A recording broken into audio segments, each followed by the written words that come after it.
Welcome to Channel 24.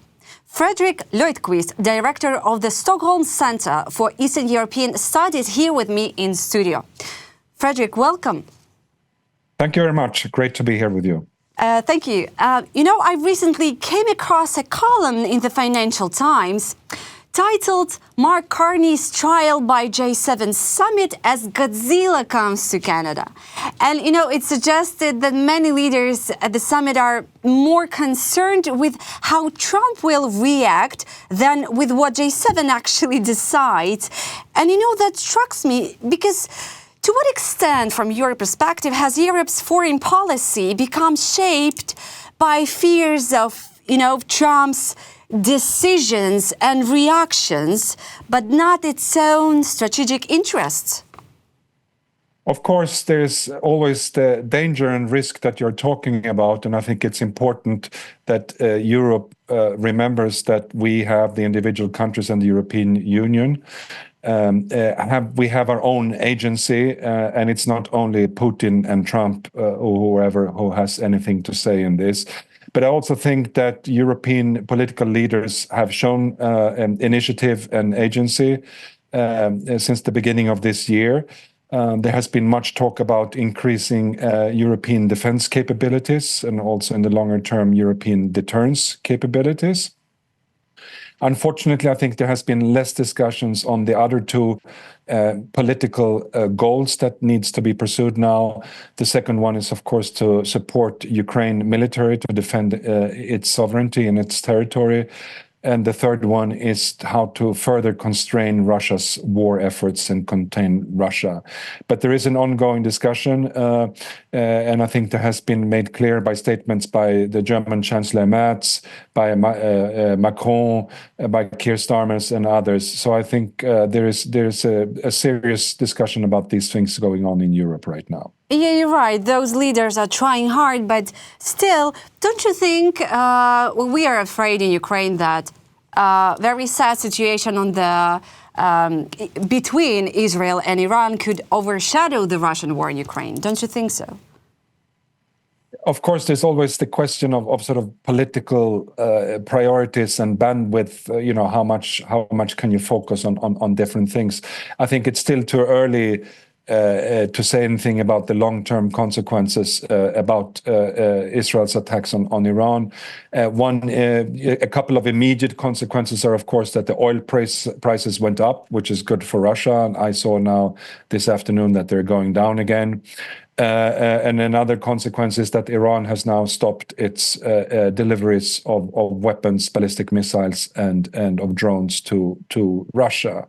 But of course, I think the U.S. administration and Trump will have to focus very much on the situation in and around Iran now.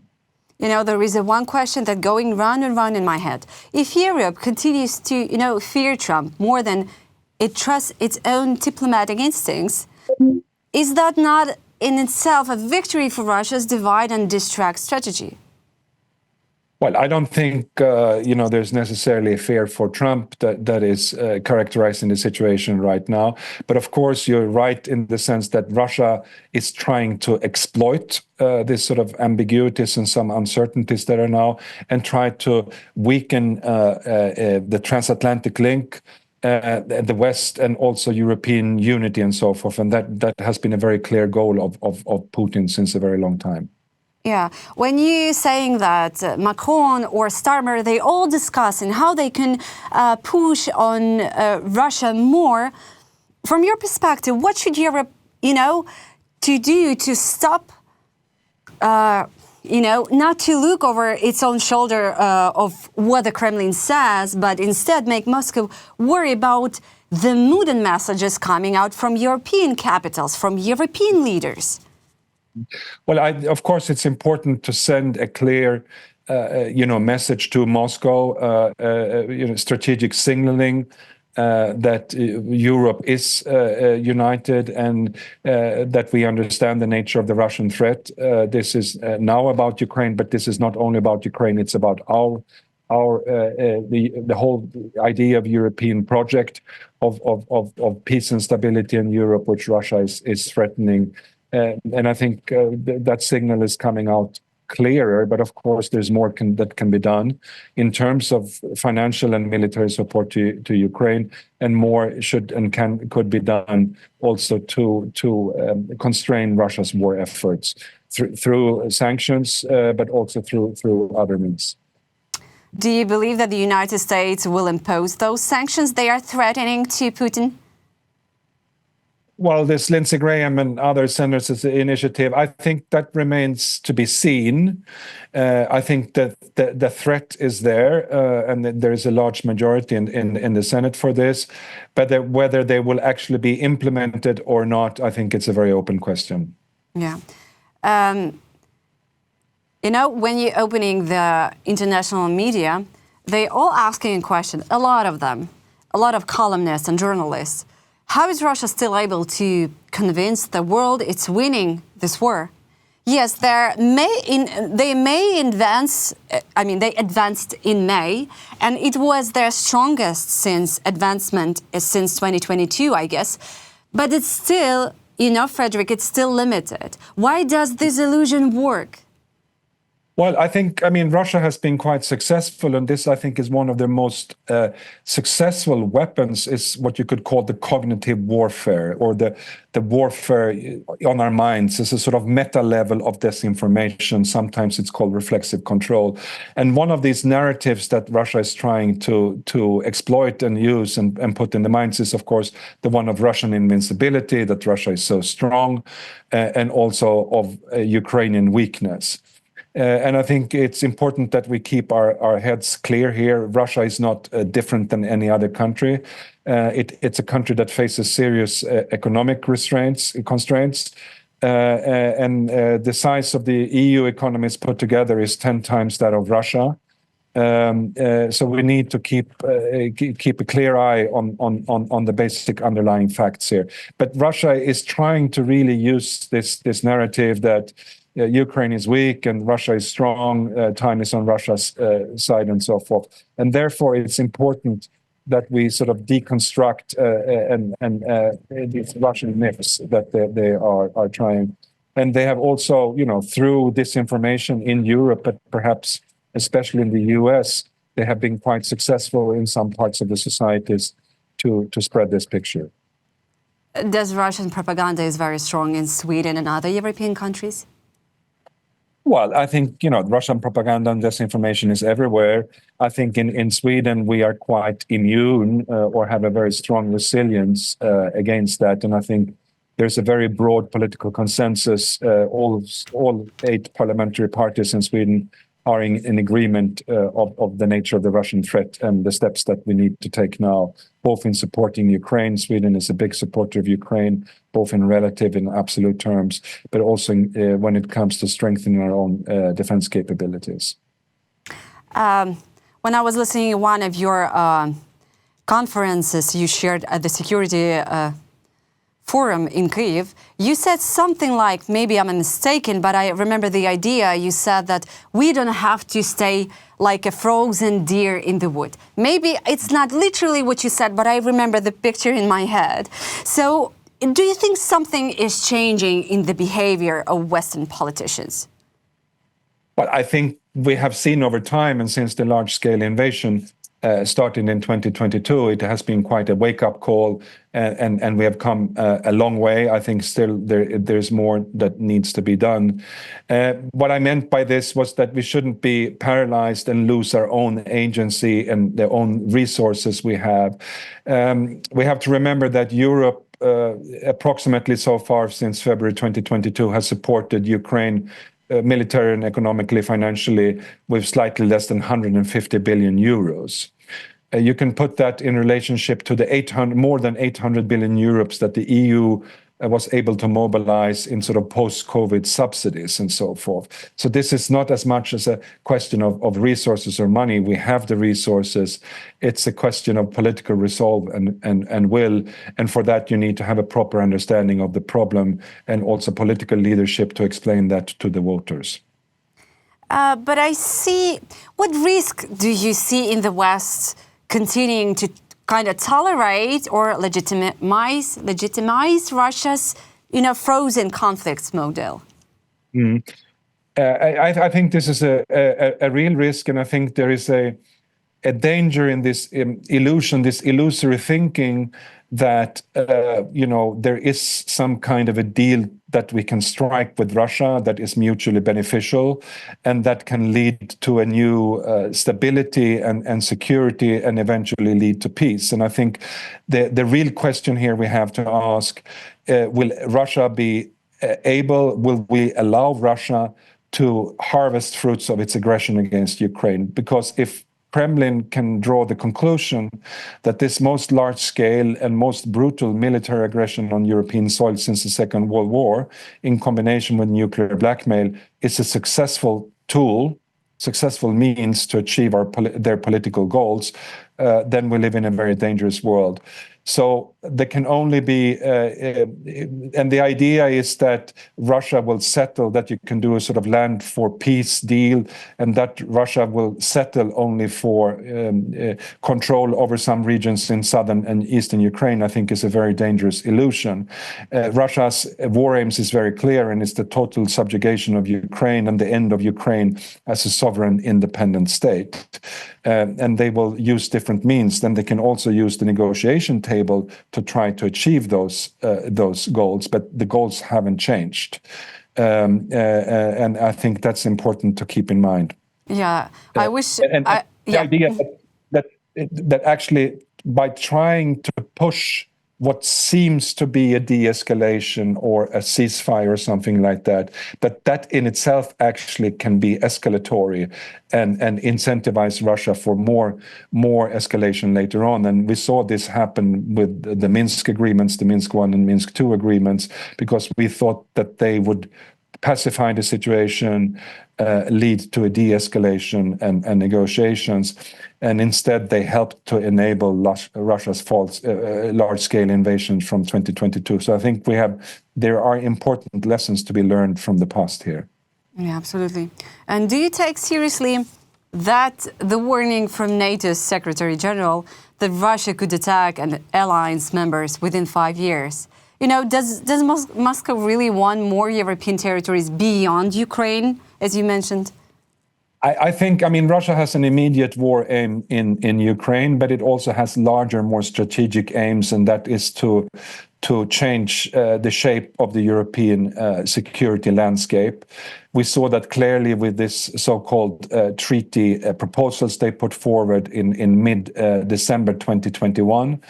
They want to undermine the transatlantic link. They want to put doubt on EU and NATO resolve and so forth. And I think that's the real aim. I don't think they have to invade a NATO ally to do that. They will try to achieve that through other means, through hybrid warfare, hybrid aggression. I think still Russia respects Article 5, and they also realize that they don't have the military or economic resources for a military conflict with a NATO ally and with NATO.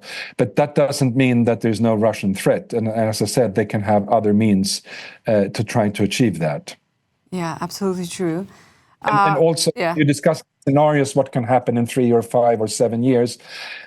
I'm a little bit skeptical about the reasoning or the thinking behind these scenarios, because it's like we're asking the question to ourselves as we were outside objective bystanders observing the situation and making predictions about the future.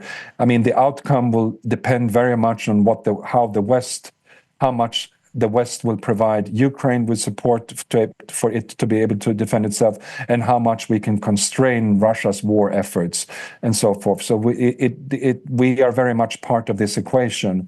So will it be 3 years or 5 years or 7 years? Well, that depends on what we are doing now. But I think the worst outcome is that if Putin and the Kremlin will conclude that this has been successful for them, because then we will only see more of it. Absolutely. And, when you're opening international economic media outlets, you see that the sanctions, they are working. Because I really rely on sanctions that could be imposed by Washington again. And I really rely on them because, that's a long game. But we see the results. Well, it's a serious thing happening right now. What I'm reading, from the Western journalists, that's very impressive. No, it is. The sanctions are working. Much more can be done by improving the existing sanctions, introducing new sanctions, and we also have to work with sanctions implementations from our side, the countries that are sanctioning Russia. And there has been a lot of sort of Russian disinformation and propaganda and so forth that the sanctions are not working. But the proof that they are working, that the Russian representatives, the first thing they bring up when talking about possible negotiations is that the West needs to lift the sanctions, and that means that the sanctions are working. Yeah, absolutely. We saw how Trump's idea of mediating with Putin and Ukrainian president failed and perhaps even made some things worse, let's be clear. Do you believe any American administration can actually restrain Moscow? Oh, yes, I think, no. I mean, of course, the U.S. has significant tools to restrain Moscow. I think we're still trying to understand really what the Trump administration's long game is and if it may change or not. But it also has, started a serious discussion now in Europe and how Europe can do more to invest in our own security and our own responsibility for Europe's future and security. And I think that's in itself is also a good thing. And it seems that there will be a good result coming out from the upcoming NATO summit in this respect. Yeah. Mr. Löjdquist, I recently came across a paper, and I think thanks to you I found it, that tried to clearly define what a Ukrainian victory would look like. And it strikes me how little we talk about that and how much we focus instead on just ending the war. Why is that? Well, I think there is sometimes, unfortunately, quite confusing discussions about these concepts of victory and defeat. And sometimes people speak about this war as it was some kind of a football game with two equal players, and one losing and one winning. And I think that's a dangerous metaphor, because if we're trying to define what is a Ukrainian victory, well, Ukrainian victory is that Ukraine will be able to defend its sovereignty, its independence, and its territory. And that means actually Russia loses nothing. It only goes back to the international recognized border, and it goes back to the international respect for international law, the UN Charter, and the European Security Order. And that's not only a victory for Ukraine; it's a victory for everyone, and it's a victory for international law. However, a Russian victory means not only a defeat and the end of Ukraine as we know it, but it also means the end of respect for international law, the Helsinki Final Act, and so forth. So these are not symmetric concepts, so to say. But sometimes I get a feeling that some people are afraid of speaking about Ukrainian victory because it sounds like Ukrainian victory means like foreign troops are marching into the Red Square, occupying Russia. That's not at all what it's about. If Russia leaves Ukraine tomorrow, we will have peace and Ukrainian victory, and the war will end. But there will not be peace if Russia can harvest fruits of its aggression in Ukraine. Absolutely. Even if there will be any, as you said, frozen conflict, it's a very, very dangerous scenario, because they're gonna rest. If they need a rest, they're gonna rearm and they will attack again. And probably, as one of the Ukrainian leaders said, they will not repeat mistakes they made before in 2022. No, indeed. I think the war aims are unchanged, and it seems to me that they will remain unchanged as long as Putin remains in power in Russia.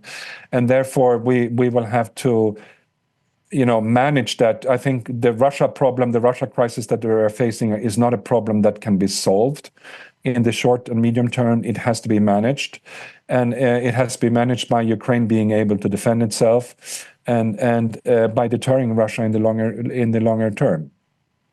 Yes, and which element of Ukraine's long-term victory matters most right now? Deterrence, economic recovery, social cohesion, or international support? And which of those is being overlooked in your view? Well, I think, I mean, the first and most urgent goal is, of course, that Ukraine is able to defend itself, because if there is no Ukraine left to defend, everything becomes a sort of theoretical academic discussion. But of course, Ukraine will have to come out of this integrated as a member of the European Union, with a strong economic recovery and reconstruction, which I think there's very good, there are very good conditions in place for that for Ukraine. Of course, Ukraine will have issues with its demography. A country that has a very traumatic experience from war and so forth. But also, every time I visit Kyiv and come away from there, I'm always really amazed and impressed by the Ukrainian resilience, the Ukrainian agility, creativity, and innovativeness. I think you have shown how to survive during war, how you have retune and retarget your military production, and that your society is very well functioning, even though that you're under the stress of war. And I think we in countries in the European Union have much to learn from Ukrainian resilience and so forth. But it's a common way. The future of Ukraine also will define the future of Europe and the European project. And the future of Europe, it depends on the future of Ukraine. So we're all in this together, because if Putin succeeds in his goal, how can we speak about the European project and the European Union as a security provider, a provider of something that can project economic wealth, security, and so forth. So, and I think Ukraine's path is a European path, and I think what we're facing is that either Europe can stabilize EU can stabilize Europe eastwards, that is by bringing Ukraine in, or we will be destabilized from the east through Russia, and I think that's what's at stake right now. We will never be able to return to the world and Europe as it looks like before February 2022. As we say in Ukraine right now, or the latest months, that while we are asking United States or other partners from Europe to security guarantees, eventually, at some point, other country will ask security guarantees from Ukraine. Well, if necessary, because as you said, there are a lot of things to learn from Ukraine and Ukrainian people, Ukrainian army, first of all. Definitely, and I think now, as the discussions in Europe about Europe's own defense and deterrence capabilities are starting, I think the focus is shifting a little bit. For a long time, I think many have viewed Ukraine as a sort of security consumer, something that costs us and so forth. But I think it's shifting, that we're realizing that if Europe is going to develop a credible defense and deterrence capabilities against Russia in the longer term, Ukraine must be seen as a security provider and part of that equation. And I think this is something that is being realized more and more and talked about in Europe. Absolutely agree with you. And do you believe that clearly formulating a vision for Ukrainian victory, even if it's, too ambitious, could change the way Western politicians act?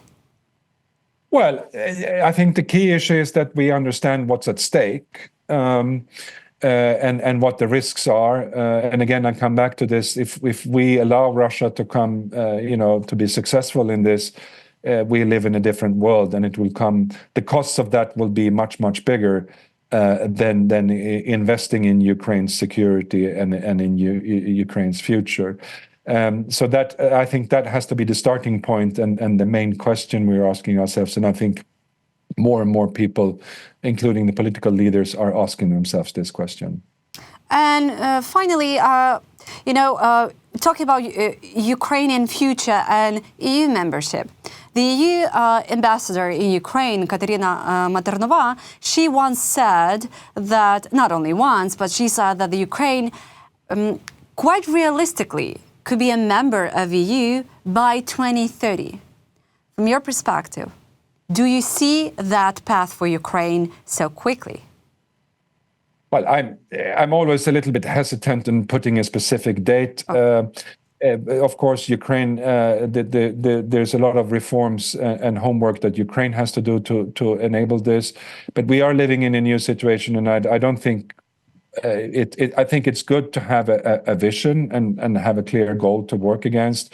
Whether that is 2029 or 2030 or 2032 is of lesser importance. But we really have to understand that this is it's also an historical opportunity for Europe. Sometimes I say that if we succeed and Ukraine succeeds and Ukraine is integrated in the European EU family and the transatlantic community, this is a wonderful opportunity to write the second chapter in the book of Europe towards the Europe whole,